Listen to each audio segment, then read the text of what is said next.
whenever I was a kid. It was a mix between a pup named Scooby-Doo and Tom and Jerry. And I watched Tom and Jerry for a long time, long into like years I shouldn't have been sitting down watching cartoons. But my favorite episode is the one where they're in the basement and they have the firework war. Did you ever see that? I might have. It's been a hot minute. It's fucking dope, dude.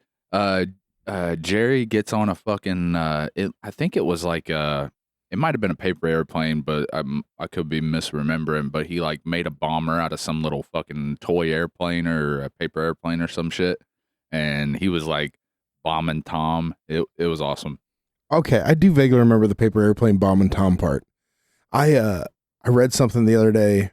There is some conspiracy theory that the Roadrunner and Wile E. Coyote, the Roadrunner actually owned Acme, which is why whenever the Coyote bought something from Acme, it never worked. This one is just plain fucking stupid. Really? Yes, someone came up with that in their head that's why that happened, instead of just it being a fucking cartoon and just being funny. Dude. All right. So first, spoilers. Welcome to the podcast. I'm a little farther into Game of Thrones. Go on. I don't like Jon Snow anymore. What? What the fuck? How do you not like Jon Snow? I don't like him because of his betrayal to Ygritte. The wildling chick. I don't like it. It fucking pissed me off. You mean that he went back? Wait, so I'm trying to be careful. What's okay? So I'm at season 4. Before the mustache man fights the mountain. Like the mustache man's still alive. Oh yeah. I can't remember what he's in the Last of Us. Well, yeah, he's in the Last of Us. Yeah. But anyways, I don't like. It's not that I don't like him. He's a good character, but he's just not my favorite character right now. The Hound is my favorite character. Eat shit, dwarf. The Hound is awesome. Him and Burn face. Yes. So he is hanging out with Arya. Yeah. Okay. Arya. Okay. All right. Good. Like right now, there, which I might have missed some pieces, but I think he was still trying to take her home. I believe so. Yes. And They're quite the pair. yeah, but like I like the fact, like even whenever I think about the dude, like even back whenever Sansa was gonna push Joffrey off the, like that dude stopped her, or he stopped her, like saved her, and then like after she got smacked, he like, I mean he can't do nothing. It's the fucking king, but he's like, look, take this. Like he's like trying to help her, and he's like bound to these two girls for some fucking reason. But he's always helping both of them. There's definitely a sweet side that the Hound has. Yeah. That I don't think he wants to admit that he has, but yeah, there's something there. Yeah, I like the guy. Like I think he's a good character. I do too. Yeah. I don't like Jon Snow because not just the Ygritte, like the whole betrayal thing, but it's like the fact that the whole time he knew he was going to turn on all of them. He didn't need to make this chick fall in love with him. And so he made this bitch fall in love with him on some lies. And he just like, he knew he was about to piss her the fuck off. Like this wasn't even necessary. He was already in. He could have just avoided that whole thing and not played fucking games. But yeah, he was on some bullshit. What makes you think that he doesn't actually love her? Dude, you don't do that. He gave up his oath. No, he for didn't. that woman. No, he didn't. They're not supposed to have he sex. got some pussy. The dude. That's supposed to be an oath that you're supposed to take. No, all those motherfuckers are skipping out, going to whorehouses. I mean, you're not wrong. Like, but Jon Snow's the type of guy that time she let him into a fucking cave, and he got his cherry popped by a hot little redhead, and he broke a code that every guy was gonna fucking break. But that's the thing. Jon Snow is better than every man that's on that wall because he actually cares about his oaths, right? Like the fact that he broke his oath, to me, that speaks volumes of how much he actually cares for that girl. No, but he also like has to be. He's just like his dad. Well, never mind. Actually, I don't think Ned is his actual dad. I was about to say the whole bastard son thing. Why do you think that? What? Why do you think that? Dude, you fucked me up a little bit when you ruined this shit. So I pulled some Cody shit and I listened to some videos about the story. Okay. But yeah. Okay. All right. With that being said, do you actually know what happens to Jon Snow then? No, I don't. Okay. I've managed to duck all that, but I have gotten a little bit of lore around him, and I know he's a Targaryen. Damn, bro. That was such a big reveal when the show was on. When that shit happened, it was like, no. Oh man, bro. Yeah, I You ruined it for me. Dude, it's your fault. That's the thing. I didn't ruin a fucking thing because once again, when you see the episode that I'm talking about, you're gonna be like, holy shit, he did, but he didn't. Like, it's all gonna make sense. But the fact, that to me is that's the bigger reveal more than anything. Yeah, well. But hey, dude, the show's phenomenal. It don't matter. To me, even if you knew what was coming, just watching it in its entirety is just a masterpiece. Yeah, it's fucking dope. I like it. Good. Happy Father's Day. Happy Father's Day to you and to everybody out there in Matters Not Land. Yep. Happy Daddy's Day. Yay. Daddy, chill. Speaking of, my lovely wife is bringing my offspring home right now. Hey, yeah, I went and picked them up today. It was actually kind of cool because we met in Lexington, which normally I meet all the way in Findlay, Ohio, which is 4 hours away because they live up in Michigan. Yeah. And they were down in Pigeon Forge for the weekend doing family stuff. Oh man, that was such an easy car ride today. Is Pigeon Forge still a dope ass place to go to? Is that I've always heard people going there. I've never been myself. I think a lot of people like it for the most part. Caleb, what's up, big guy? did you like Pigeon Forge this weekend? A man of many words. Patrick, hello. Do you want to say hello to everyone on the podcast? Hello, guys. You see how he did it so easily? You got to think. It was cool. There's a NASCAR go-kart track, and there's Dollywood, and... You went to Dollywood? Mm-hmm. You bought a Dolly Parton CD. Gangster. Which one did you get? Her biggest, album. I think Joanne. Joanne. But anyways, how was the movie, boys? What'd y'all go see? Toy Story 5. They're still making those? Yeah, dude, the newest one just came out. Huh. Yeah. All right, you little fuckers, get the fuck out of here. We're trying to do a podcast. Anyways, sorry. Anyways, you went to go pick him up. Oh yeah, it was just it compared to a 8-hour round trip to a 4-hour round trip. This was so much easier. But yeah, he went down there to visit his mom's side of the family. All got together. They rented a big cabin and whatnot, and they just did the whole thing. I ain't been down there in a hot minute. I thought it was cool and all, but I was so disappointed, to be honest. When I found out, I talked to his uncle. It's his mom's brother, the youngest brother. Yeah. And, he's Mr. Karting. He does the league and everything, and he does pretty well. This season, he got second. And his uncle, who doesn't do any karting at all, they were at a NASCAR oval track and almost lapped him. I'm like, Caleb, what? You are a racer. Seriously. All this shit, dude. Kids nowadays, I feel like they just go out on this aura that they're just goated. Every one of them's the greatest at everything, right? Do you ever get that vibe? No, I don't think it's any different than all kids, always.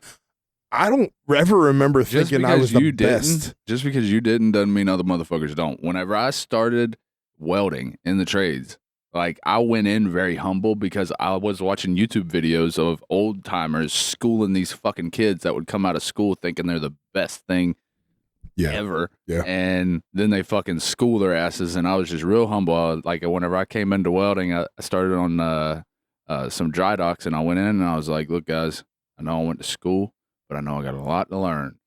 And I fucking did. Old JS would have loved that saying right there. Did you tell him that when you started at the old place? No, because at that point I felt arrogant. I was a little more arrogant. I wasn't that arrogant, but I didn't come at it that humble. Fair enough. Whenever I started on the river, yeah, I definitely did. But anyways. So. Fair enough. Maybe I'm completely off. I just feel like they all have the most cocky attitudes that I've ever met any child. It seems like everyone I talk to, they're like, I'm the best. I'm the best. Nah, I think it's just kids in general, forever and always. Like, think about it like kids always think their music is shit, and like parents, like their music sucks. And then the kids will find music that's a little bit older, and then you'll be the one to tell them, like, yeah, I was rocking that shit whenever I was in school. And like, but kids always think they find the shit. And when they find it, they think they are the finder of things, and they're like, "Yeah, I found the coolest shit." And That's it's like, true. dude, I've been jamming that shit for 100 years, dude. Fuck you. That is a good point. He was singing "Crawling" in the truck today, and from Linkin Park, and I kind of like went along with him, and he began me looked at you like, yeah. what but- what you know about this, bitch? Get the fuck out of here, dude. I wish he'd listened to me when he wanted me to make a video. I've been making like karting videos of him, and whenever I do, I always try to put Faf's music in, right? And I put one in, and he goes, "Can you put Crawling in there for my next one?" I'm like, "What?" I'm like, "That's not fast. Like, that's not like. Do you want me to slow down the whole fucking video to like half speed for?" I just didn't make sense to me, but he thinks it'd be the best thing in the world, so I'm gonna make it for him, and I'm Maybe gonna show one him. step closer. Yeah. Yes. Yeah, it's a little bit more upbeat, you know, like it. Yeah, I could see that, but not crawling. Crawling in my skin. Damn, dude, you missed your calling. Fuck you. Suck a dick. What was that accent you did a while back, a few podcasts ago, that we couldn't determine what it was? I don't remember. Was it an Asian accent? Oh yeah, Yeah. That was the equivalent right there. Anyways, but yeah, dude, fucking happy Father's Day, man. How long you been a dad for? I mean, my son is here on the 4th of July. He'll be turning 16 years old. Dang, dude, I know he's born on the 4th. Yeah. Hell yeah, bro. Yeah, dude, honestly, here is some interesting buck facts. Me and my son both Sorry. Me and my son both weighed 7 pounds 11 ounces. And then, all right, this is the part that's kind of fucked up. My original due date was the 4th of July, and I was born on the 14th. His original due date was the 14th, and he was born on the 4th of July. Man, I mean, That shit's trippy. it is trippy, especially since I know the kid. Like, I mean, you two are basically the exact same person, just in like a younger and older version of When each we other. were sitting here watching hockey, what was it? Y'all thought he was me back there talking. Like, what Yes. dumbass? We've already answered this stupid fucking question and turn around and it's him and he's never seen any of this shit. And they're like, we thought you were Buck. Dude, I mean, seriously, when you talk to him, there is really, I feel like you are more cocky than he is. Yeah, but he'll get there. He'll get there. Right now, he is being humbled by his vertical Oh, disadvantages. poor kid. It fucks with him a great deal. He was telling me the other day, like he was sitting in the passenger seat, and I looked over at him, and honestly, like we were sitting about the same level, and I kept adjusting my chair. Yeah. And I was like looking at his and looking at mine, and I was like, they're about the same height. Because like my seat, my driver's seat in the truck, it'll go up and down. Mm. And I was like, they're about the same height. And I was looking over at him, and I was like, our heads are getting close. And I was like, dude, you might have hit a growth spurt. And he was like, huh? I was like, you look a little bigger sitting in this passenger seat. And he was like, God, I hope so. He was like, I'd be happy with 5'8". He's like, I'd be just really happy with 5'8". And I was like, we'll have to measure, which we never did, but I think he's really looking forward to a little bit of vertical. Mine is But- too, man. I don't really know how tall he is, but I know he ain't tall.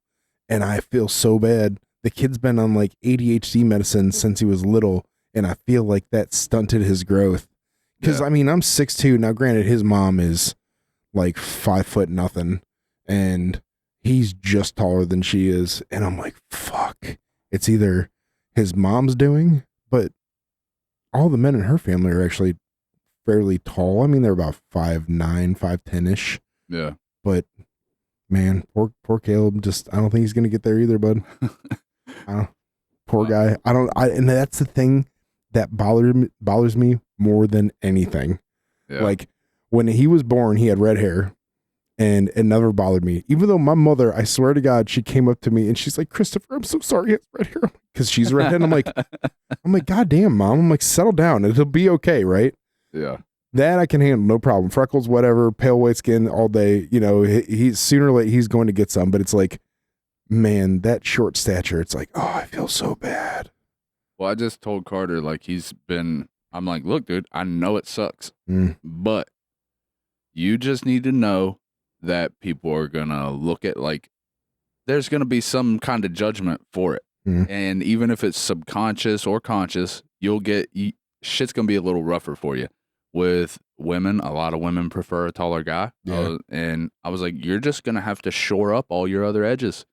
I was like, you're going to have to make sure you carry yourself strong. You're going to have your shit together. You're going to need to make sure. I was like, grow everything else. You can't grow your height, grow everything else. Your fucking strength, your financial stability, fucking everything.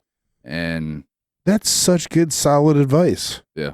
Like that, I need to get him out here, have him, dude, because I don't think I've ever said anything to him like that. That's actually really good advice, Buck. I love that. But well, you're right. You're right. Like, you just got to shore everything else up. Like, that's what I would want somebody to tell me if I was fucking, don't tell me, oh, you'll be okay. Life will be, nah, but you'll get the little man shit and all kinds of shit. Just make sure you're big in every other fucking way. Yeah, dude. That's legit. One of the coolest piece of advice that he got, and it wasn't even me giving, Megan's nephew was over here. They're spending, this is summer. I'm at work, she's at work, and they just got the house to themselves. And they're making prank phone calls. They called a Ferrari dealership in Dallas. And instead of like doing something funny, Caleb just goes, all right, I'm 14 years old. I want a Ferrari at one point in my life. How do I get it? And the woman's like, honestly, find a passion and turn a business into it. And I'm like, that was beautiful advice that woman gave him.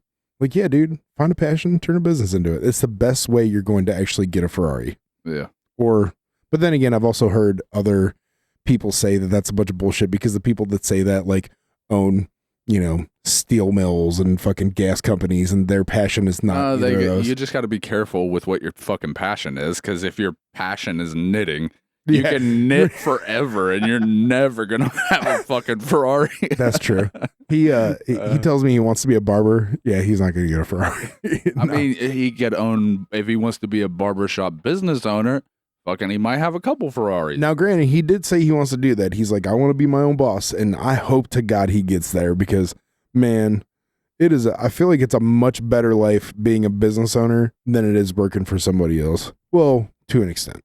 Yeah, I mean, the thing I always hear people that are business owners talk about, they talk about how much they love it, but they also work a hell of a lot more than they ever did whenever they were working for somebody else. But it's a thing, like, that's why you make sure it's a thing that you love, because you're about to be spending a hell of a lot more time doing it. That's it. And then, of course, you are legitimately the king of your own world at that point, so you don't answer to nobody except the tax man and the law. Yeah. I mean, that part's dope, but that's the scary thing, though. It's like, if something happens, it's on you.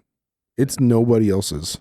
I think things like that are scary, but also like reassuring in some ways, because nobody's going to work in your best interest more than you.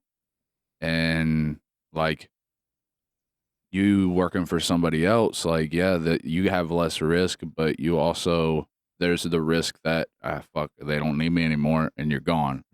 And they just let you, they don't do the whole 2 weeks. You're fucking, hey, laid off, go.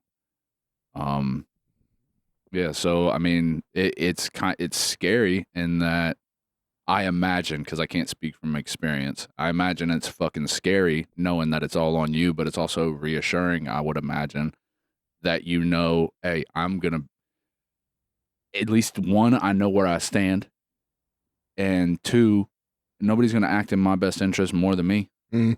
So. I mean, that's 100. Yeah. Yeah, you're right. You're right. Fuck, man. But I don't know. I'm kind of enjoying that part of the whole process, to be honest. But anyways, we don't have to go down the fucking that shit. But what so okay, so you've been a dad for 16 years, Yeah. right? What's the one thing that you've got out of it in that 16 years that like has made you a better person or better dad? We've kind of glazed over a lot of this shit through other podcast episodes, but baseline, in which I don't think this is a guarantee that it happens if you knock somebody up and you become a daddy. You got to be like a conscious person, I think, or have like something in you where you are conscious of it. But I think a lot of people, I'm a, what is it? I'm a catalyst kind of guy. Like, this is one of the ways I wish I could be different, in that I wish I was just like, I see the change needed to be made and I fucking just make it before it's necessary. But I'm not.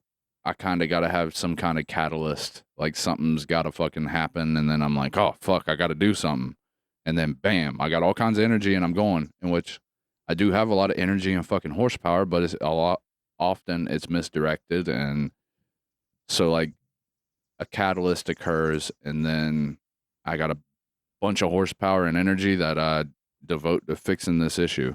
For me initially, it was with having Carter and Amaya, but with Carter, I was going nowhere quick.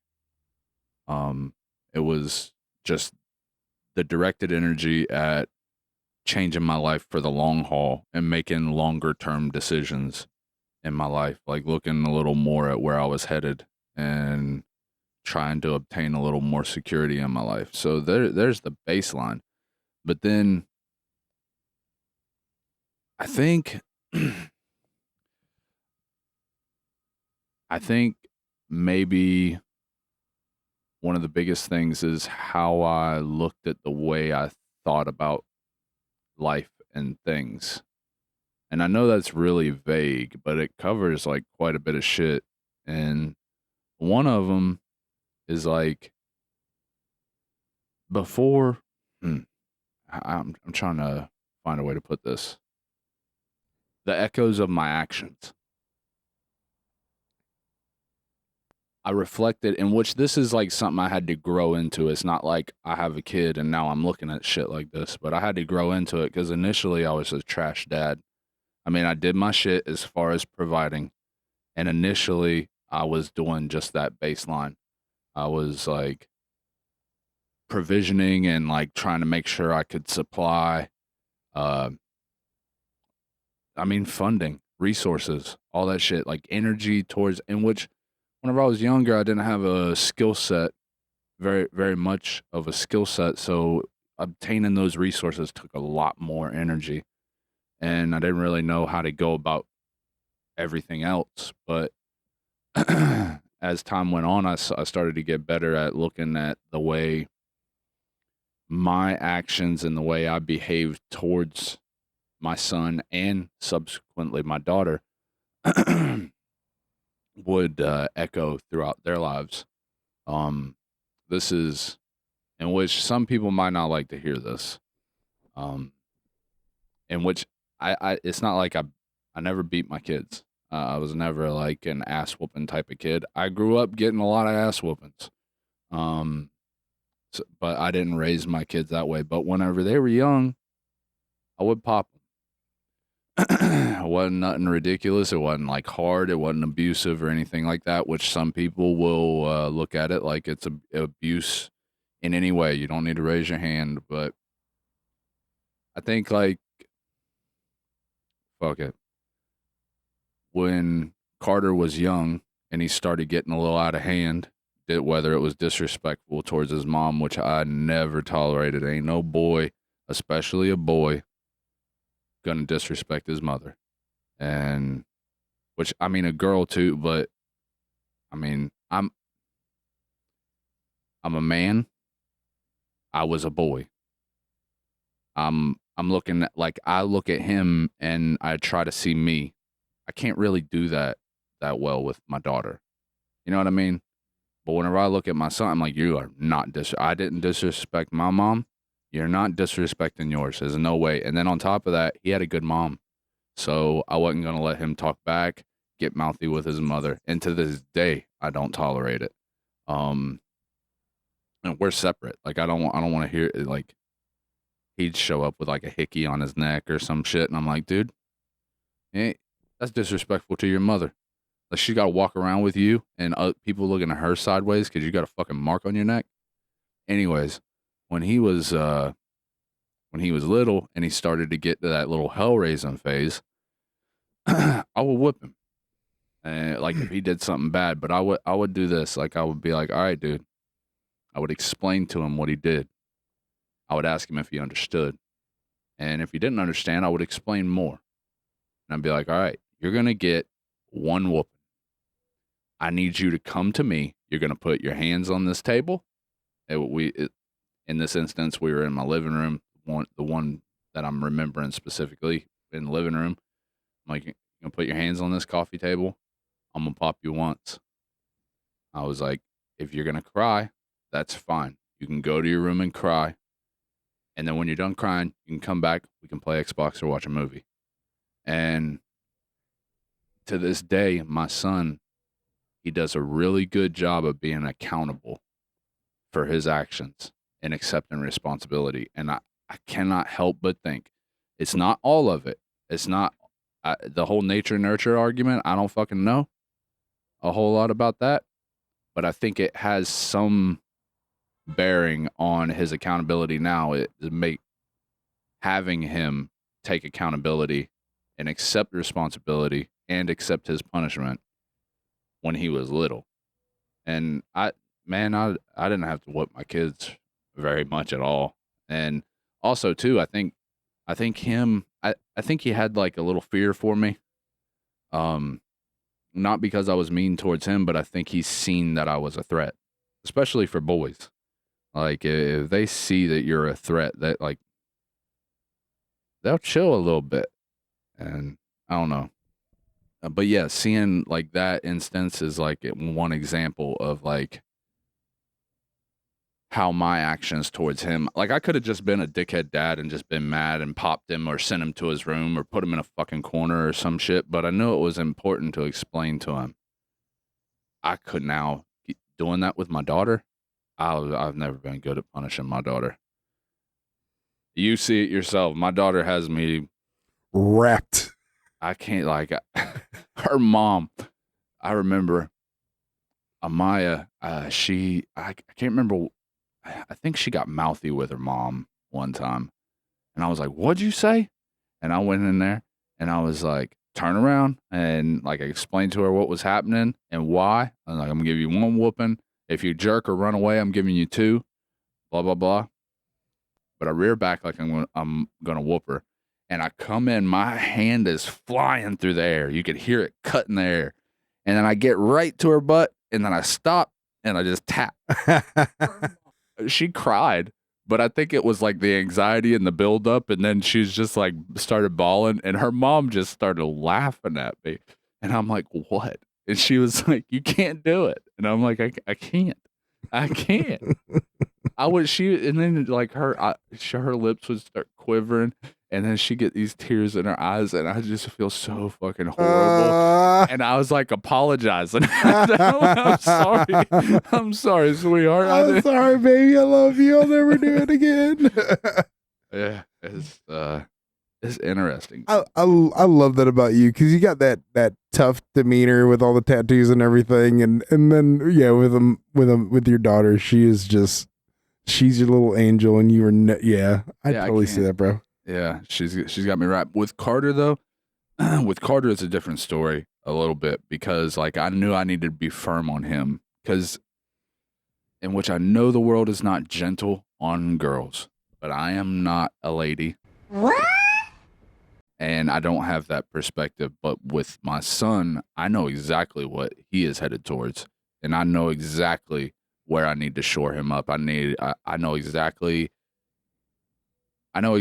how to fortify his castle and how to help him fortify his castle. And that's what I've been trying to do the most with him, and I just have a harder time with Amaya because like I don't have that perspective, and I try to, but it's anyways. I mean, I feel like that's gonna be more up to her mom more than anything else. Yeah, I You mean know? that's a lot of that is, and she has taken a lot of that response. Man, there was like certain things that her mom had to handle that I couldn't. Like Amaya was dyslexic when she was little, and dude, it's crazy, dude. It's almost like I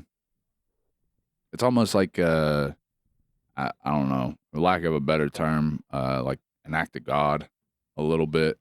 Um, her mom went to school for it to be like a paralegal, and after she got done with her schooling, she ended up getting a job in a school, and I'm like, Mm. the fuck did we do all this shit? What the fuck? You're supposed to be in a fucking lawyer's office, goddammit. What Yeah. the fuck? But this is the crazy thing. Amaya gets in school, and like all the COVID shit starts going on. So like kids are like they're getting held back a little bit by some of that. And then we find out Amaya's dyslexic, and like her mom's working in the school. And once they get back into school, because her mom like got in the school and made connections, she was able to like she knew exactly what paths to take to get Amaya the help she needed. And then she was in a place where she could help as far as more contacts to be able to get additional help and blah, blah, blah. And then where she was in the school, her shit got expedited a little bit. So it's just like a fucking miracle that it worked out like that. But yeah, anyways, yeah, she had some difficulties and troubles too. As far as like, I think one of the things that I try to do, and I don't know that it's the right thing. Sometimes it doesn't feel like the right thing, but in the longer term view, I think it's the right thing. Is like I share my mistakes with my kids, um, very openly, and a lot of them, all of them, and I think it's important to do that. And I just, it's not because I watch some fucking video or anything like that. I just look at my own life. And whenever I was younger and new dad and going forward mid 20, like I had a lot of struggle years, and I didn't understand that one, I wasn't like, I thought I was doing something wrong. Cause like I seen all the success that my parents had whenever they were married and doing their thing. And I'm like, what am I doing fucking wrong? Like, why am I fucking up? Like, my parents didn't fuck up like this. And as time went on, you find out, like, yeah, they did. They fucking did. And I took that for myself, and I was like, I'm going to share my shit with my kids. And I think it'll help them in the long run with, like, one, knowing they're not fucking up just because life's going left. So being able to help them in that way. And also, too, I think it's important that they know that Carter, he got it early because me and him have been lifting since he was 10 years old. But, so that being said, like, he got to see me around other men that were better than me. So by the time he's 11 years old, I'm not superhero dad in any way, shape, or form because he's seen guys that can do more than me. And but I think that was important. I think it gave him like a real view of the world. He wasn't living in fucking La La Land anymore. Mm. But yeah. Just by going to the gym with him, huh? Yeah, dude. Dude, there's so much benefits of going to the gym with your kids. I think it's not just the bond, like them shattering and getting to see that superhero thing disappear, right? And them, like, he gained it himself. I asked him one day, I think he was probably 11, pushing 12. I'm like, in which I knew he didn't see me as that because like he'd make little comments about, hey, that dude, look at him do that. That so and so lifts this much, and they weren't. They were lifting a lot more than me, and like shattering that for him, but then him also seeing me build up. Like I think that's huge. And like me getting better and me being consistent, I think it helps them a lot. And also there's the bond being built. Like my son, I think I told you in the podcast, I got on test one time. My son knew the way I moved lifting, and he seen me after I got on like a really high dose fucking test. Fucking, he seen the way I was moving and shit, and he was like, "You on something?" He motherfucking knew, dude. I lied to him, but then I had to tell him truth. I was like, I can't fucking lie to him. But anyways, yeah, I think it's huge. It's important. Oh, dude, I think it's just even going back to the whole talking to your kids about mistakes and everything. I think that's so important. Like, I am so worried with Caleb. I'm so worried about him making the same mistakes that I made, especially with women. I'm not talking about his mom either. Like, but just don't ignore red flags. That's my biggest thing that I tried to install with him of like, pay attention to those red flags because you never know. You might let something slide. And I'm not saying like you have to find someone fucking perfect out there, but like I think the most important thing that I try to tell him is, as far as the red flags go, is pay attention to how your potential partner is with their family. If they've got a good family, good upbringing, they want to be around their family and they have activities with their families, whether it be some kind of Christmas tradition or whatever it may be, like, because I feel like he comes from a good family. Find someone that also has a good family. To me, that is a huge green flag, you know. Now, but everyone, I think, no matter who you are as a person, you're going to make mistakes along the way, but you also have to know that they're going to make their own mistakes, right? Yeah. And you can't nerf the world. Yeah. You got to let them fucking fall sometimes, right? And I think that's something that I'm finally starting to try to get a hold of in a way of like this kid, he's going to be 15. He wants to make money. He wants to get a job and shit. And I'm telling him like, bro, like you might have to, lose out on summers here possibly, you know, if you want a job, you know, with him living in Michigan, he's going to have to, being part of being a man is sacrificing. And sometimes you have to sacrifice the things you want for the things that you need. And part of being a human. Oh, well, I mean, trying to be a successful human, I think it's fucking sacrifice. I mean, you're right about that. It's like this same thing with you and your boy. Yeah, you can only really, I get it. Yeah. I mean, it's exactly that, right?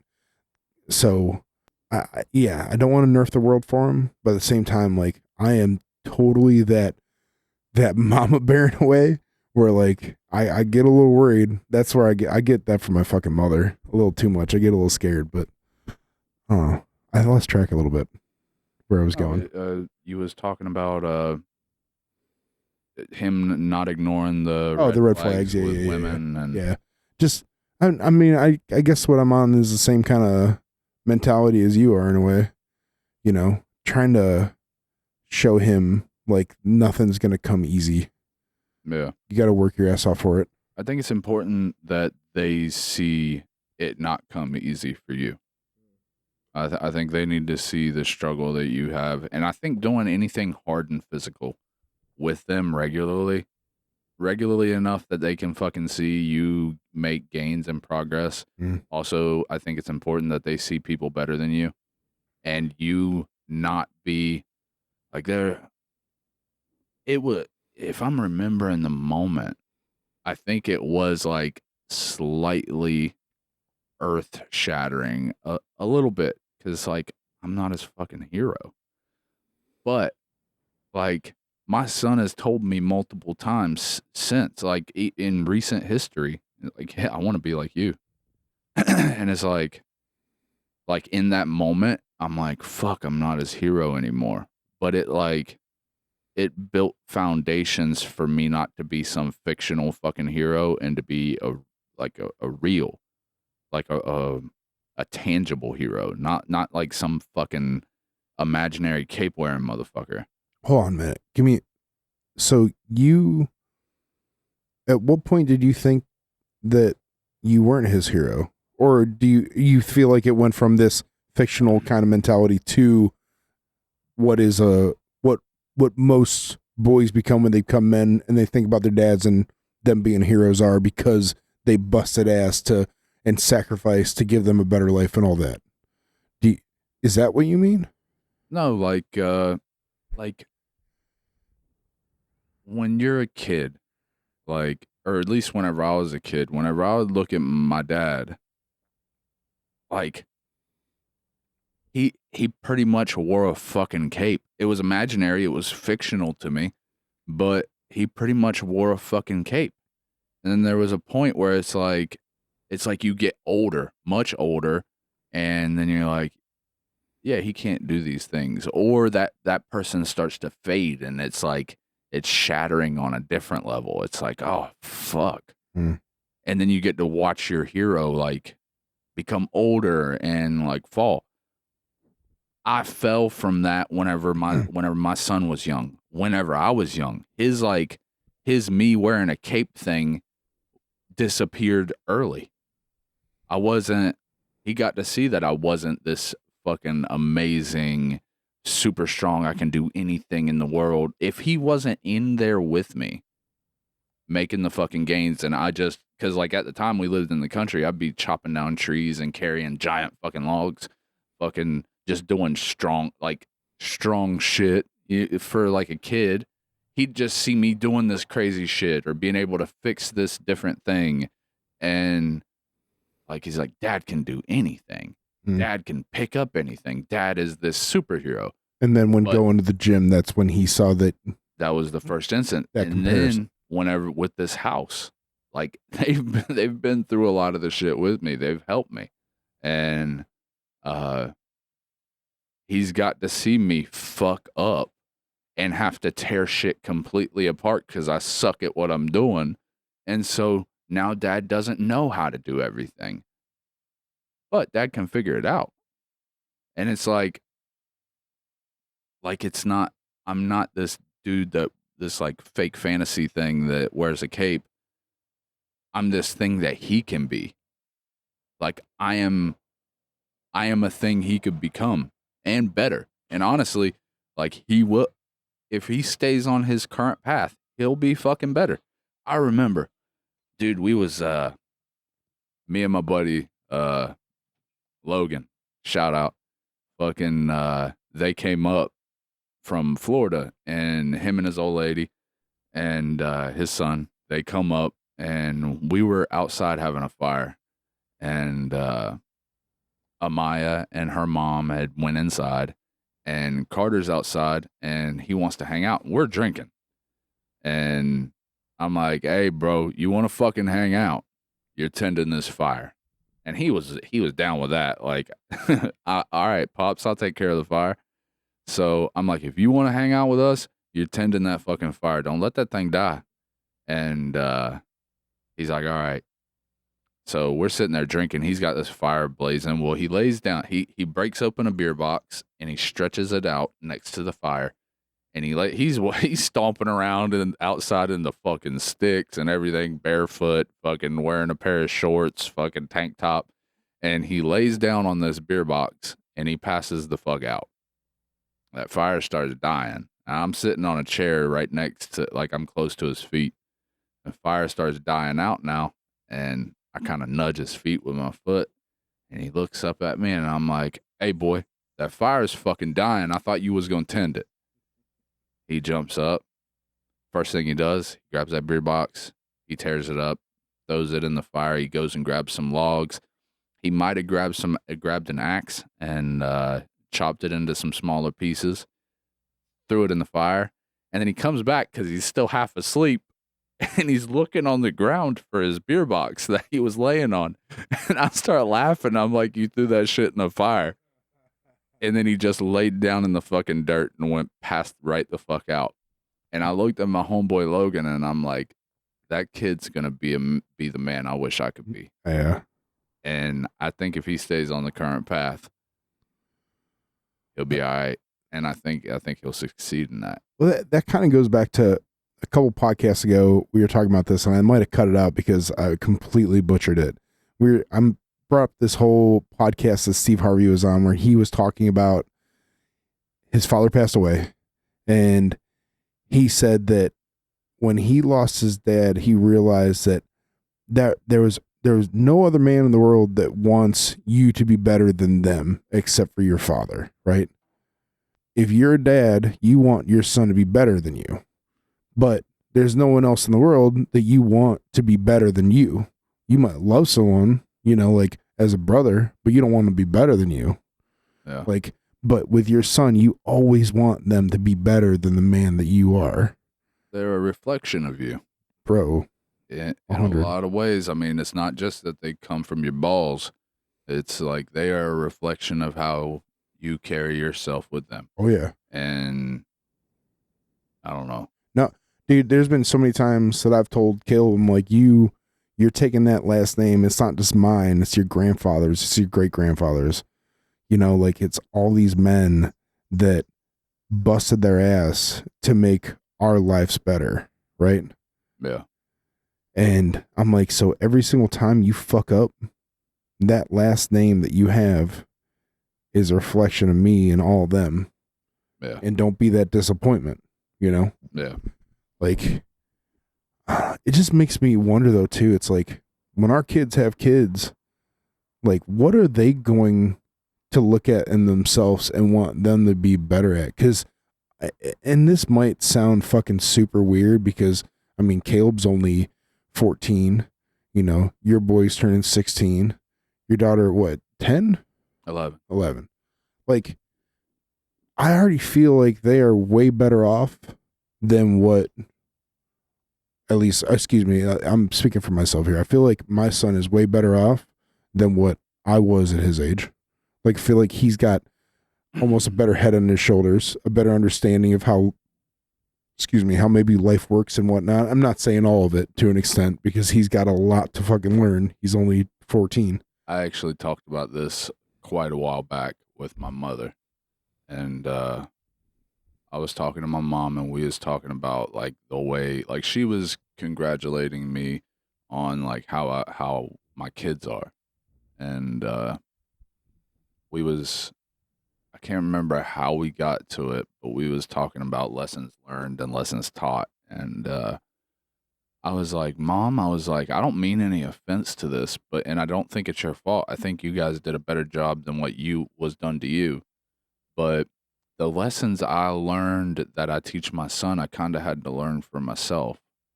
And I think that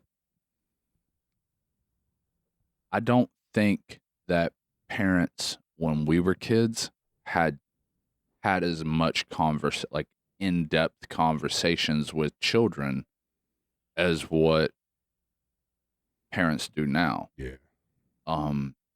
I don't think that means they were bad parents. A lot of them were the best they could be at the time, but they were doing the things that I think that a lot of parents back in the day, like the baseline, because like I'm sure you had affluent families that did a lot of these things, but they knew to do these things. They're past the like survival phase and they're into flourishing. And once you're out of survival, then you can focus on other shit. But like I think a lot of us regular people, our baseline generations ago was just like survival. Hey, we're gonna put food on there's gonna be a piece of meat on this table for you. And I think provisions and taking care of us and making sure we had a nice roof over our head, and for a lot of parents, the gifts and things that we got. Because like I think like for our parents and maybe grandparents, it was like, here's your piece of meat. Like I'm feeding you. You're eating well. Okay. Well, I think our parents obviously a lot of people didn't get a great life. That's not what I'm talking about. I'm talking from my perspective and my observed perspectives, or the things that I've observed in others and what I observed in myself and what I know about myself and like the other people I've communicated with about this. So, but I know this isn't across the board. I know there's a lot of fucking people that have struggled and blah, blah, blah. But I think for a lot of people's baseline back then, like, all right, parents, like grandparents, hey, here's a fucking piece of meat. Well, then like our parents approach it like, not only am I going to give you a piece of meat, but you're going to have a whole lot of things and we're going to do trips.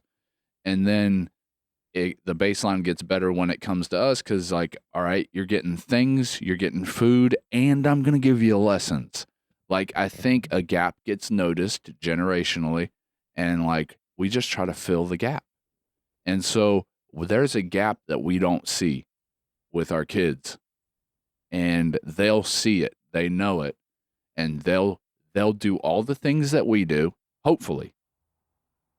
I think baseline will be they do all the things that we do, plus whatever that gap is, they'll fill it. And then that next generation, there will be a fucking gap, and they'll do all the things that we did, plus what our kids did, plus fill the gap. And hopefully the baseline just continues to get better until AI starts raising us, which maybe that's the next generation. Who knows? It might be. Man, these... AI Father's Day. AI.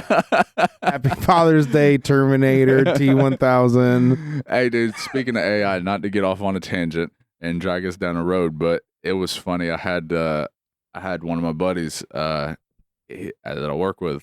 I had him download Grok, and I was like, "You should check it out. You can ask him fucking anything." Well, he's trying to download it, and dude, it was funny as fuck. He's downloading it, and he's having to verify, and I don't remember if he was doing like one of the picture verifies or having to sign into something, but the thing that it said was try verify that you are human, and he was like, "What the fuck?" He was like, "AI's asking me to verify if I'm human? Fuck you." it was fucking hilarious. Oh man, that's pretty good. I always fuck up on those verifying things. It says like find the bike, and I'm like that. There's a fucking the half of a fucking bicycle wheel in there. It's not technically a bike. It's just the wheel. Does that fucking count? Dude, do you want to know what? Stupid. You want to know something about that? Go on. That shit is just you training. Oh yeah. Yeah, you're not verifying shit. AI is using you. All these AIs and bots and shit. You are teaching it how to identify streetlights. It's not needing you to verify. It's using a mass of information on how to identify what humans recognize as streetlights or bicycles or whatever. That's what that is. That's factual data. All right, I'll take your word for it. You can look it up. I'm gonna have to. Dude. Fuck AI. I'm so sick of it. No, I love it. I'm trying to get away from it. A little bit. The dude who had the fucking AI podcast. Trying to get away.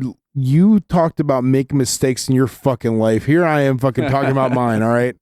Now I'm legit trying to get away with it because I cannot stand the fact that I like making these ads for like Megan Sang or like Techtastic Treasures using that. I'm like, I just need to learn how to do this myself. Are you getting shamed?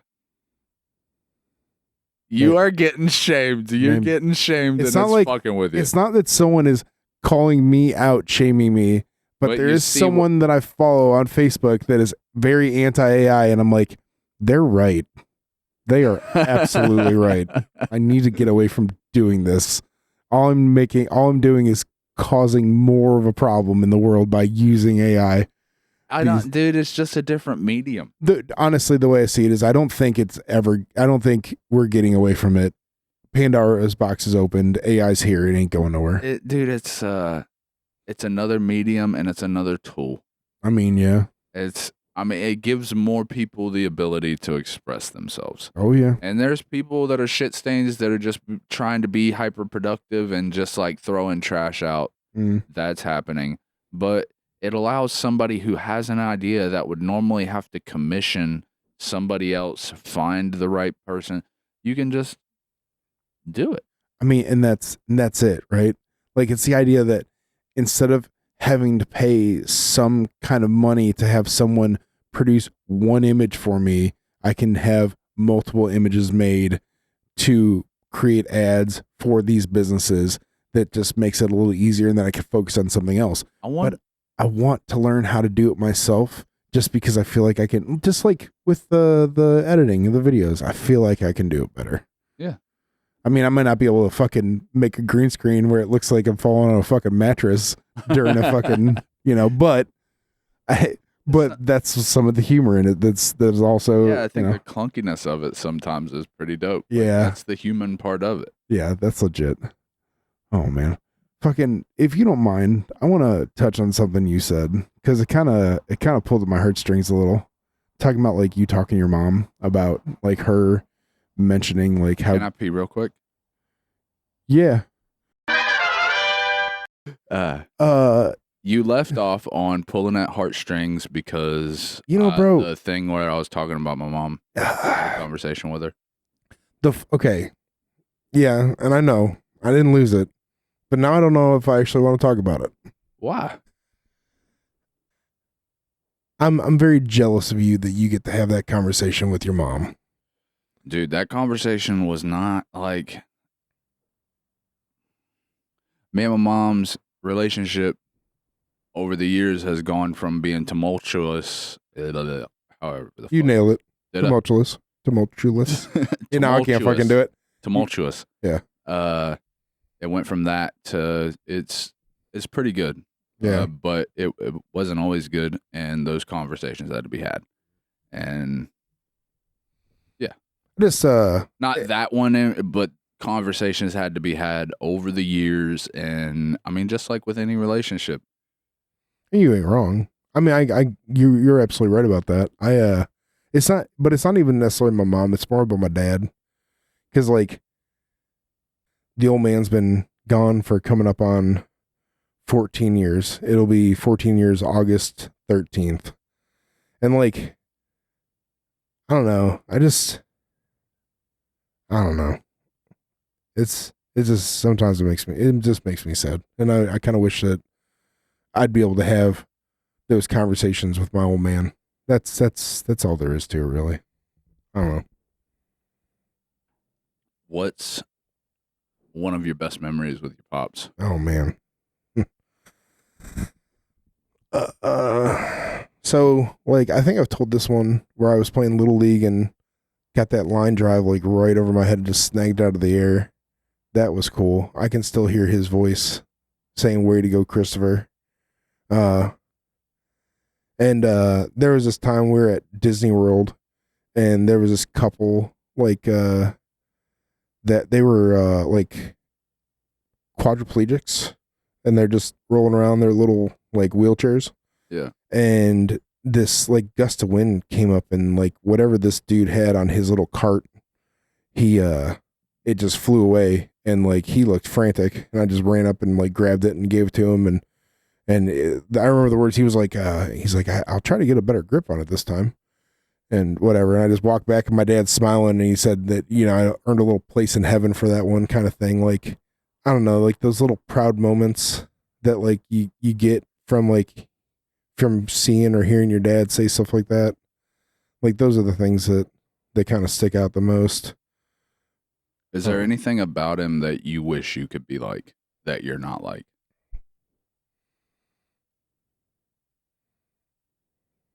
Yeah. I don't really want to get into it though. Okay.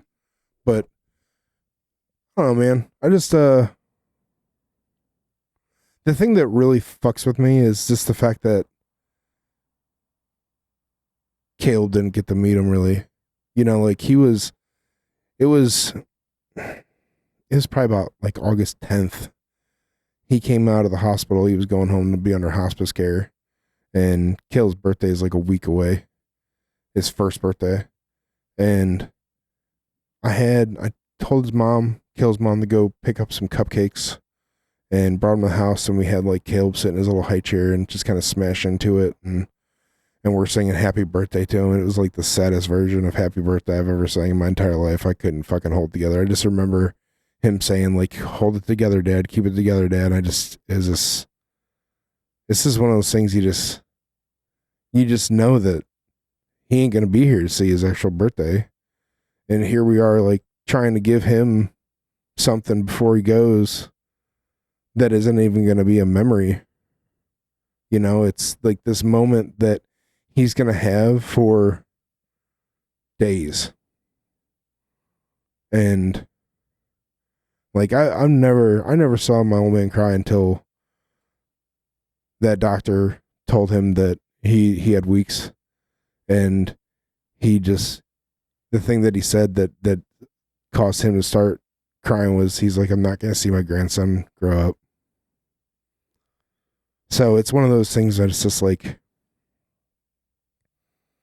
oh man, I wish I could have that conversation with my dad, to like see like where Caleb is, and you know, and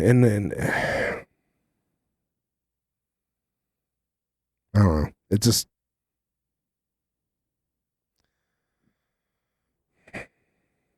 it's just sad.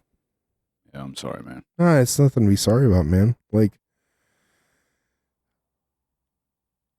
I feel fortunate enough to, like, you know, like how you talked about, like, you know, your kid thinking like like you're a superhero, and then like seeing like, you know, you're still a hero to him. It's just more of a realistic version of what a hero is, you know, Yeah. just being a man. And like, I'm really happy that I got to see that with my dad. Cause I mean, this motherfucker, he worked at Ford, and he worked 7 days a week, 12-hour days. I mean, and no days off, none. Now granted, I come to learn later, he was a maintenance guy for Ford, and those guys are probably sitting on their ass most fucking days just doing absolutely nothing anyways. But I mean, be that as it may though, like, You're still there. yeah, man. Yeah. Just putting in the time, making fucking good money, afforded us a lot of really good things in life. And you know, and a lot of good memories that we all had together. And I'm not saying they're all fucking good. I mean, I definitely put my old man on a pedestal when, you know, I mean, I'm not saying he doesn't deserve to be on one. In my eyes, he does, but in the eyes of the world, you know, he definitely made mistakes just like we all do. Yeah. You know, that's something that I feel like I've learned in my 14, going on 15 years with Caleb, is that the one thing that has made me a better dad is being patient, being a lot more patient with him, and more talking to him instead of just kind of talking at him, even though I still make those mistakes. Yeah. Oh man. I do that with my kids, and it, like, I'm not a perfect dad. I talk at them sometimes, but one of the things that's really dope is like, my kids know they can communicate with me, Mm-hmm.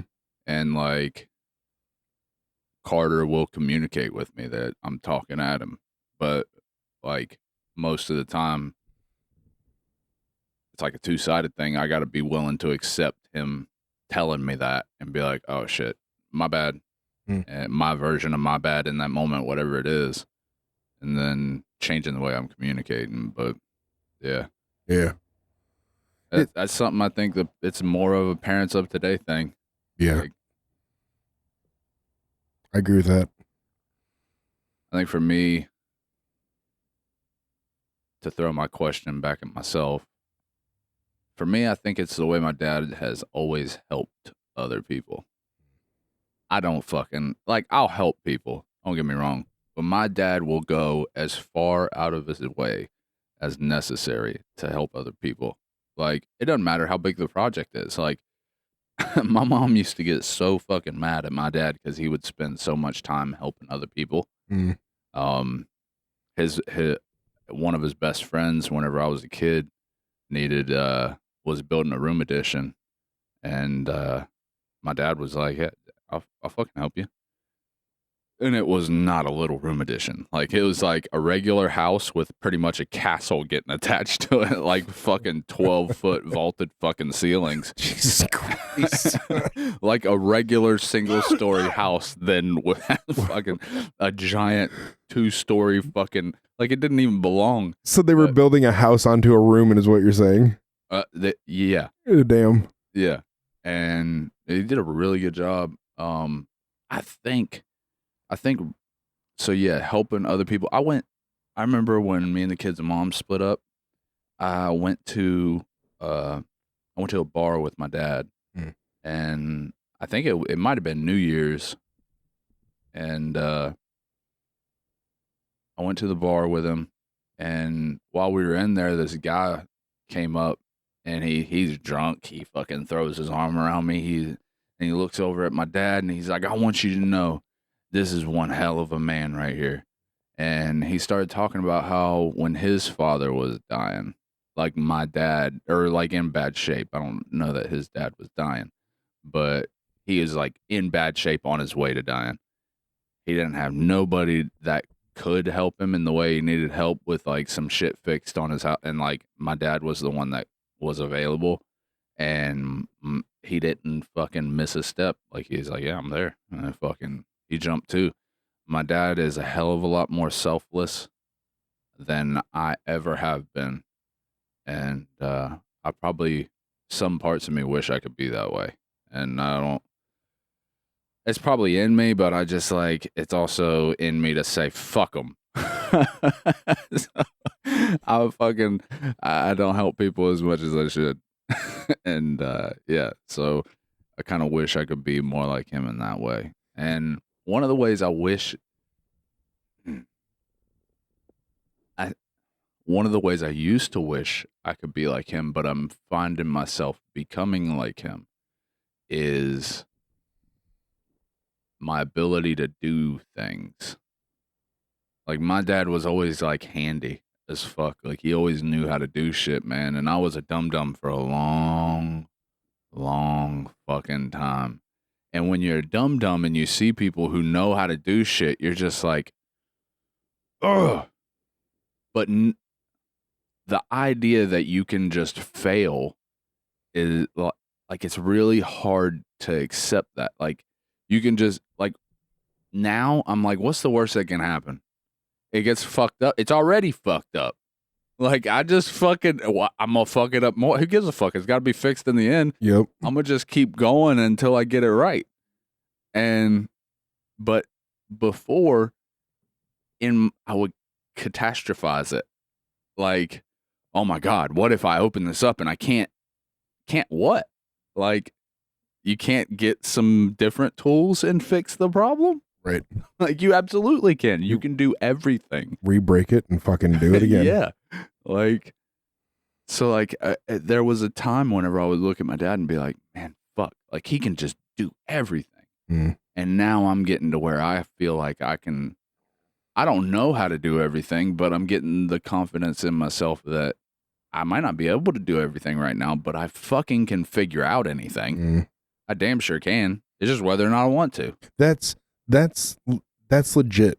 I almost feel the same way. I felt like my dad, everything he touched, he would be able to fix in some way. He had a little side hustle fixing VCRs and TVs back in the day. Yeah. Anything from some kid putting a fucking bologna sandwich in the VCR to, fixing tubes on TVs kind of shit. Like I remember him, garbage day, he'd see a fucking TV on the side of the road, grab that motherfucker, bring it home, fix it, and fucking sell it, right? Yeah. Some of the shit he didn't fix though too. Like they were still down there when he fucking passed away, dude. Like just sitting there, basically furniture at some point, right? But yeah, man, I feel that. Like, but I think it's got more to do with the fact of like, I wish that I had the yearning to, like, he wanted to know that knowledge. Like one of the earliest stories I ever heard about my old man was in my grandparents' house. We still have it. It's a 351 Cleveland engine in our garage at my mom's house. He got that and he put it on an engine stand in his closet in my grandparents' house to fucking tinker with it, right? Like, and I never did that shit. I was just more of fucking wanting to play video games. Now, as I've gotten older, that yearning for knowledge has gotten there to where I do want to know this stuff, and I appreciate the fact of learning it. But I kind of wish I still had that when I was younger. Like, he seemed like he wanted that, and he had that. Yeah. There's you talking about like how you're at the bar and that guy came up to you weeks back or months now. My grandmother, when she passed away, we're up there for Christmas, and my cousin Valerie comes in, and my son has never met Val. And I don't know how we start talking about it, but she looks at Caleb. She's like, your grandpa was awesome. And she starts talking about how, and she retold this story just recently. It was her, my cousin Carrie, which is her sister, I believe, my cousin Matt, her brother, my brother, me, my dad, my mom. We're in the family room in our house, and Super Nintendo, Yoshi's Island, which is technically the second Mario Brothers game for the Super Nintendo, is out. In this game, Mario turns into a little baby, and you are Yoshi, and little baby Mario is riding your back the entire time. You get fucked up, little baby Mario pops off Yoshi in a bubble, just crying. And there's a little timer going off. If you don't get to baby Mario, pop that bubble and get him back on Yoshi's back, these little, I don't know the characters' names, they're like the little flyer guys that are all red. They come and snatch little baby Mario and just take him the fuck away, and you got to restart the level, right? Yeah. I'm playing this game. Everyone's watching me. Mario pops off Yoshi's back. Wah, wah, wah. And all of a sudden, my dad just starts yelling, get the baby! Get the baby! And now all of a sudden, my cousin Val, Carrie, Matt, my brother, my mother, my dad are all fucking saying this shit in unison, just yelling at me, get the baby! My cousin told that story like it was just yesterday, and I remember it like it was just yesterday as well. Like it was like one of those things that we both had that same memory of my dad coming home from work and just sitting there watching us play video games and just joining it, like causing the fun. Like there's another instance. It was Christmas time. I'm dating this girl. Her name's Sarah. She thought she was pregnant, right? And this is like, I'm 19. And I told my dad, I'm like, man, I might have got this girl knocked up. He wasn't mad necessarily, but we're talking. And I'm like, yeah, if I have a boy, it's going to be great. And he's like, what do you have a girl? I'm like, well, I guess we're all getting shotguns for Christmas, right? But he was kind of amped, right? He wanted a grandkid, like bad. Like one of the first things he ever asked me and my son's mother, we were dating for 2 weeks. And he looked at both of us and he's like, so when are you two going to start popping out puppies? I'm like, fuck that. We just started dating. What the fuck's wrong with you, right? He wanted grandkids bad. So I brought this girl, Sarah, over to the house to meet the family. We walk in the back door and everyone's already there. And there's these little Nerf discs flying everywhere. My old man got on eBay and bought like 20 of these guns and just handed them to every fucking person. My grandparents, uncle, cousins, mother, brother, all that. And we're just walking in and they're all fucking going crazy, shooting each other with these fucking things, right? Like that's what my dad was in a nutshell. He was the kind of guy that he loved his family so much, especially my cousins. Like they'd come over and spend the night because one, we were like best friends, you know, they were my first friends growing up, and two, like they needed a safe place to go because they didn't have the best home life. Yeah. So they'd come to our house and it was like, that's what it was to them, was a safe haven for them to come and just be kids and have fun. And like my dad was always like, he was such a good big personality, especially to them.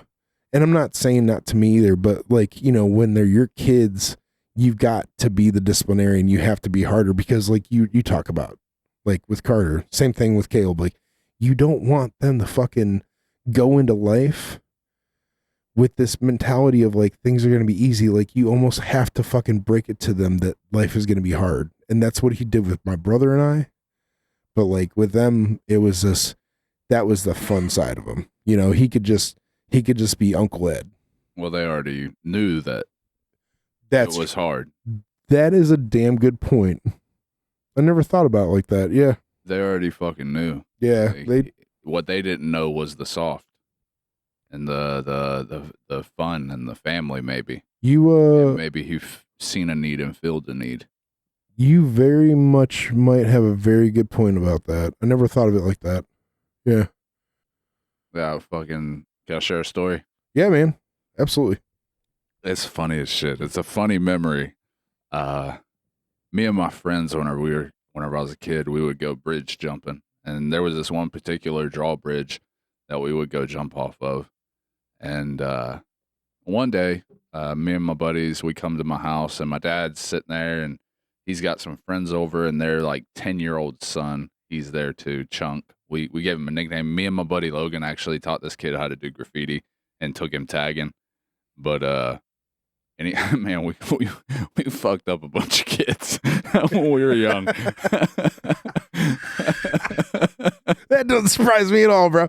But anyways, we come to the house, and my dad, he's partying with his friends and shit, and we come there, and I think we had all been drinking a little bit, and I'm a little bit older at this point, and it's like post my parents divorcing, so my dad's kind of having his crisis, and it's unfolding in the form of this motherfucker partied a lot, and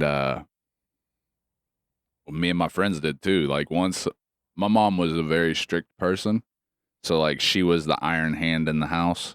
And man, once she disappeared from the scene, like my dad worked all the time, and then he's having his crisis, which I mean, he's a human.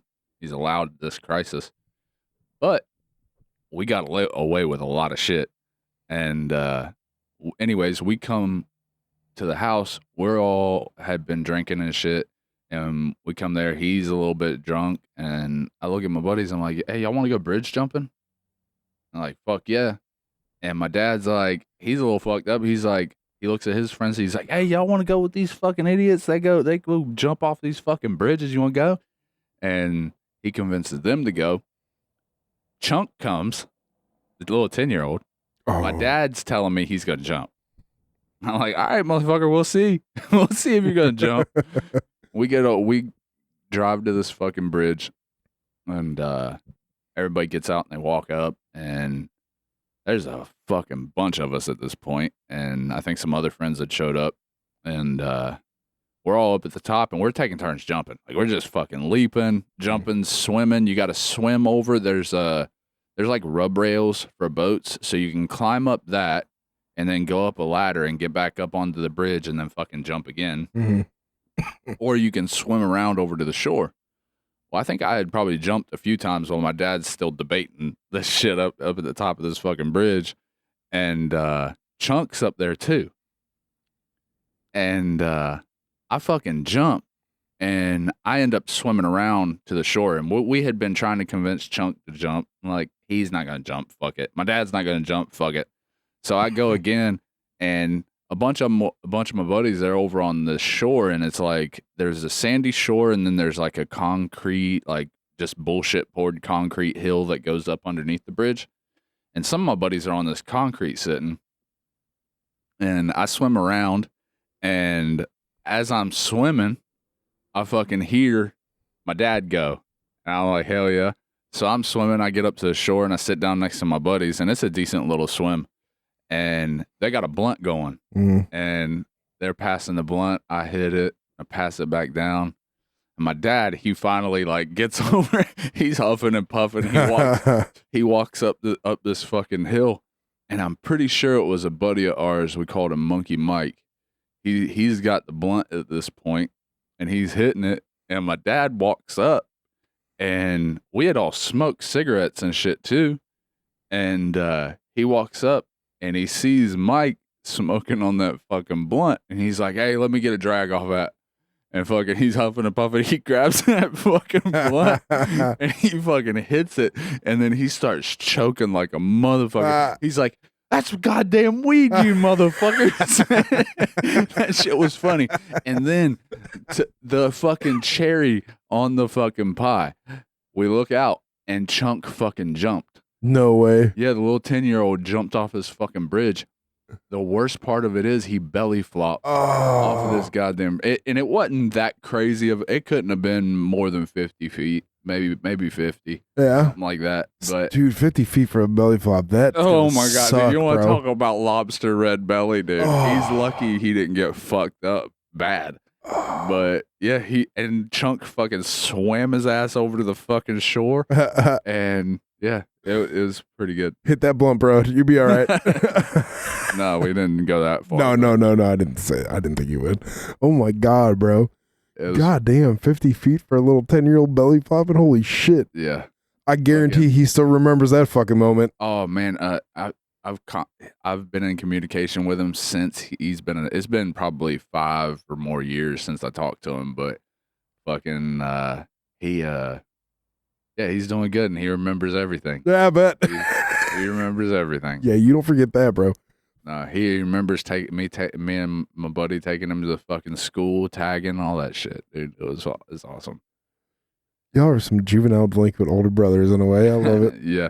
Man, there's a short one. Fucking me and my buddies, we was always skipping school around this time, which I had always been skipping school, but after the divorce, man, I was never in school. And I remember me and my buddies, we skipped school and we was coming back to my house. And my dad had this 1980 Ford F-250 Ranger, and it had a 351 Windsor, I think, in it, and straight pipes. It was pretty fucking loud. And fucking when me and my brother would skip school, we would sit on the street behind our street, and we'd just listen for my dad's truck. And then once we heard the truck, depending on what neighbors was home, we'd either jump fences, get into our backyard, or walk around. And so on this day, all of our buddies are there, and we waited I think in some woods. We had this little circle spot. Then we walked whenever it was about time for my dad to leave, and we thought, we hear his truck go. All right, let's go. So we hop fences, get into our backyard. We had left the window cracked just a little bit, just to where the clips wasn't holding it. And we all go in. We start grabbing my dad's beer. We kick on the fucking TV. We're all chilling. And I'm sitting to the back side of the living room where I can see through the rest of the house. And I'm sitting there watching the TV, drinking my beer, my dad's beer. And I turn to the side and I see this motherfucker walking up in his tidy whities. Dick just hanging through them motherfuckers. Not out, but yeah, dude, I got you. Meat's there. And he just walking up and he's like half asleep. And he's like, he looks around at everybody. And he's like, what in the fuck are you motherfuckers doing in my goddamn house? And he is like, every one of you son of a bitches, first put my motherfucking beer back and then get the fuck out of this goddamn house. And then he looks at me and my brother and he's like, you two stay. I was gonna go too. I was ready to go too. I ain't sticking around, motherfucker. Yeah, it was great. fucking gold, dude. Just watching him walk up, I was just like, I heard you leave, motherfucker. Dude, would your dad do the podcast?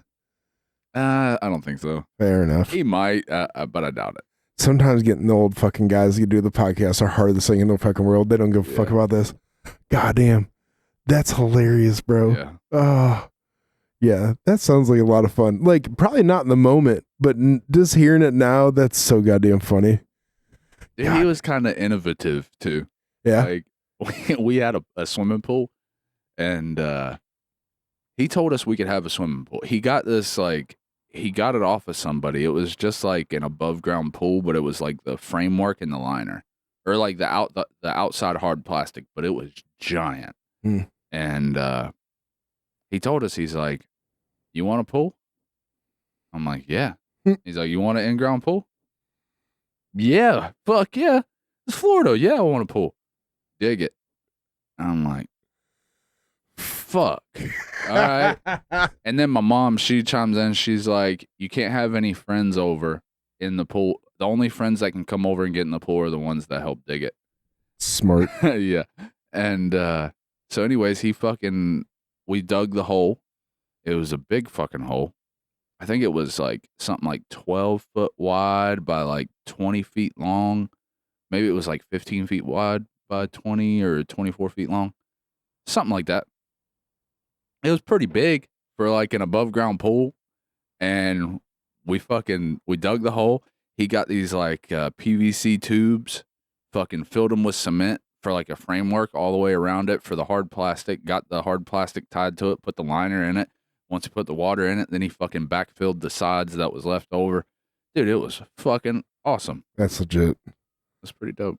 So the pool worked out pretty well then, huh? Yeah. That sounds cool, dude. My old man, he was good. Like I remember we built a dick. We built a giant dick in the backyard. Actually, our neighbor did put an inflatable dick in front of our house.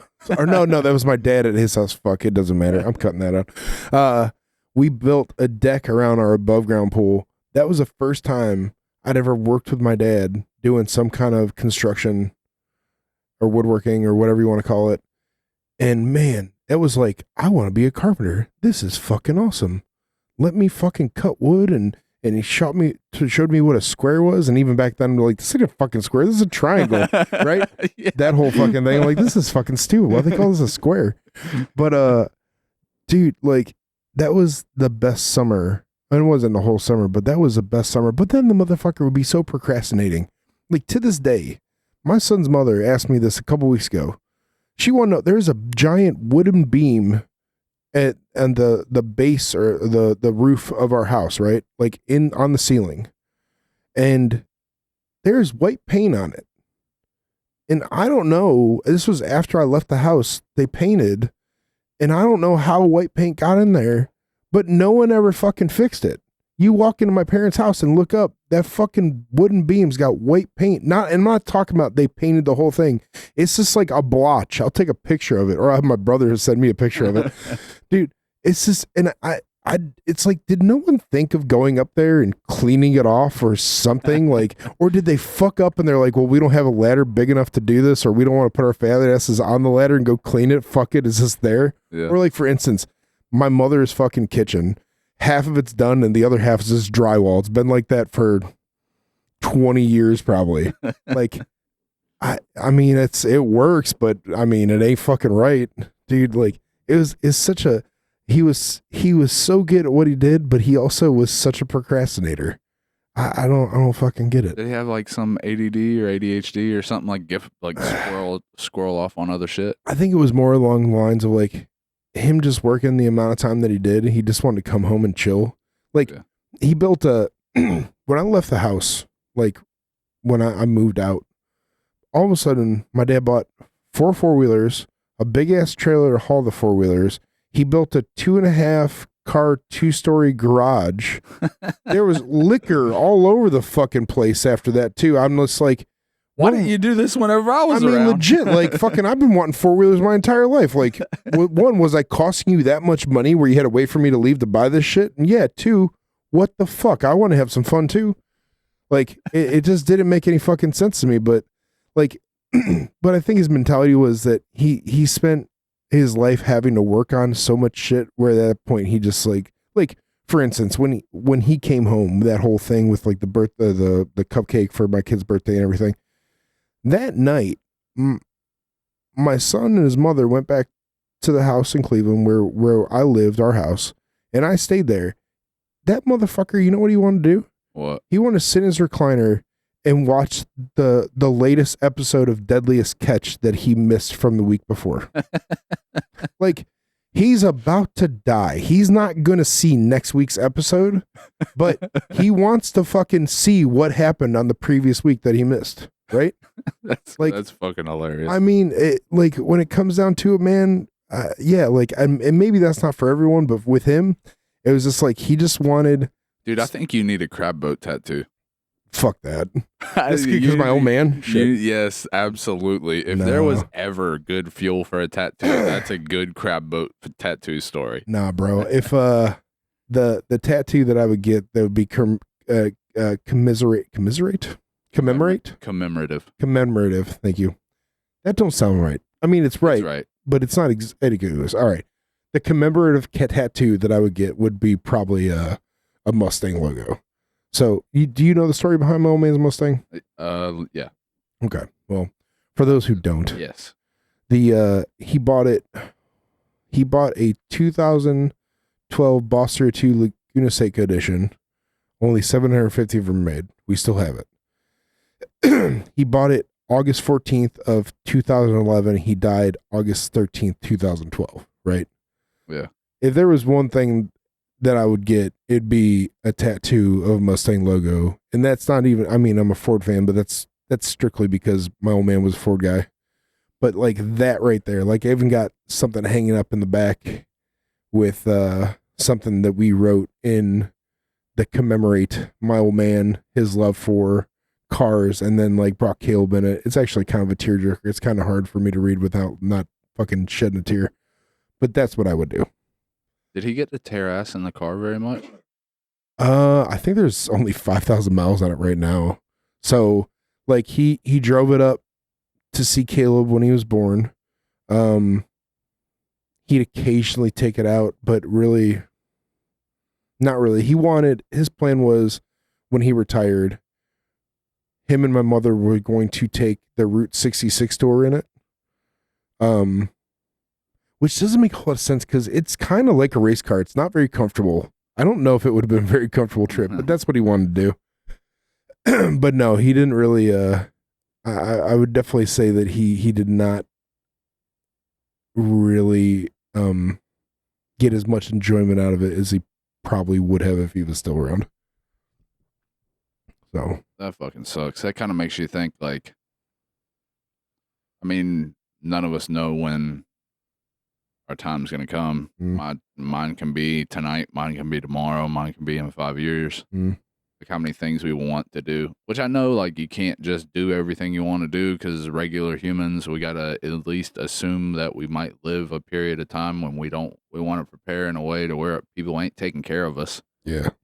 But still not in like overindulgence is horrible, but goddamn not indulging in the thing you want to do at least a little bit.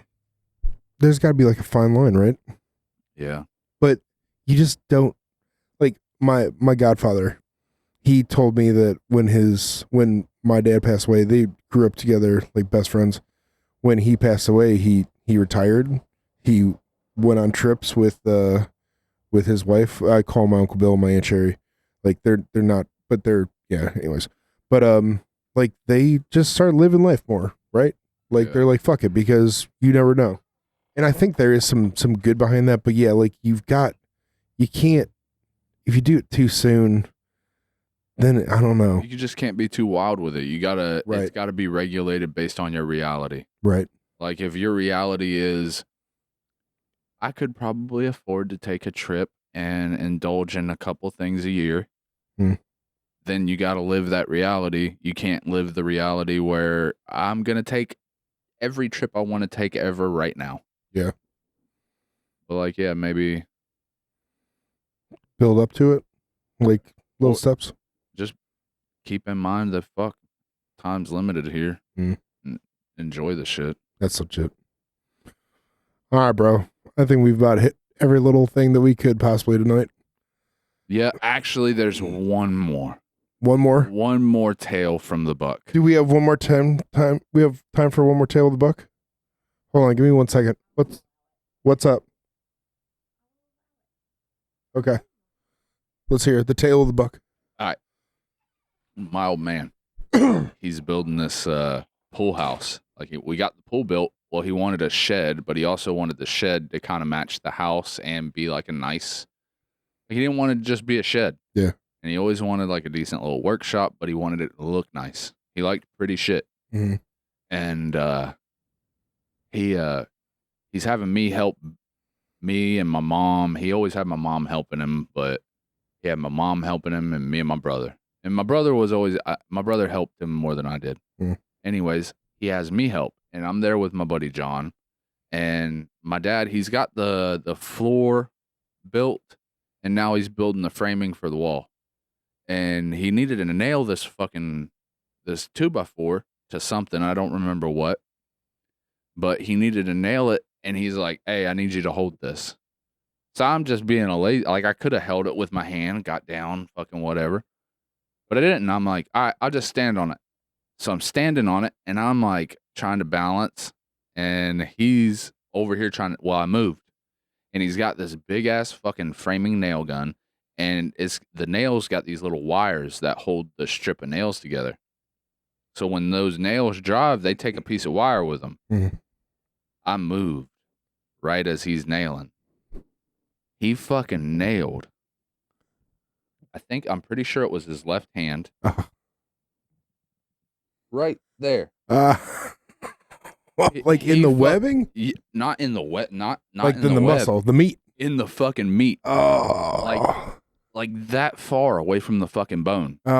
And like the doctor was like, if that wire was just a little bit like you could have really fucked up your thumb. And but he was so. But the craziest part, it was so fucking manly yeah. for me to see. This motherfucker's like, God damn it. He don't freak out or nothing. Yeah. He just like goes in. He shows my mom, and she's like, "Oh my God, come on." She takes him into the sink, and she's like, "We got to take you to the doctor." And he's like, "Fuck that doctor! I ain't going to no goddamn doctor." And he goes into the sink, and he starts running fucking water over it, and he starts grabbing a hold of it and trying to rip this motherfucker out. And like it's moving a little bit, but he is just like fucking jerking. And my mom's like, she fights with him, gets him to go to the doctor, and the doctor's like, yeah, you kind of fucked some shit up, ripping this bitch back and forth. But if you would have moved just a little bit more, you would have fucked your thumb up permanently.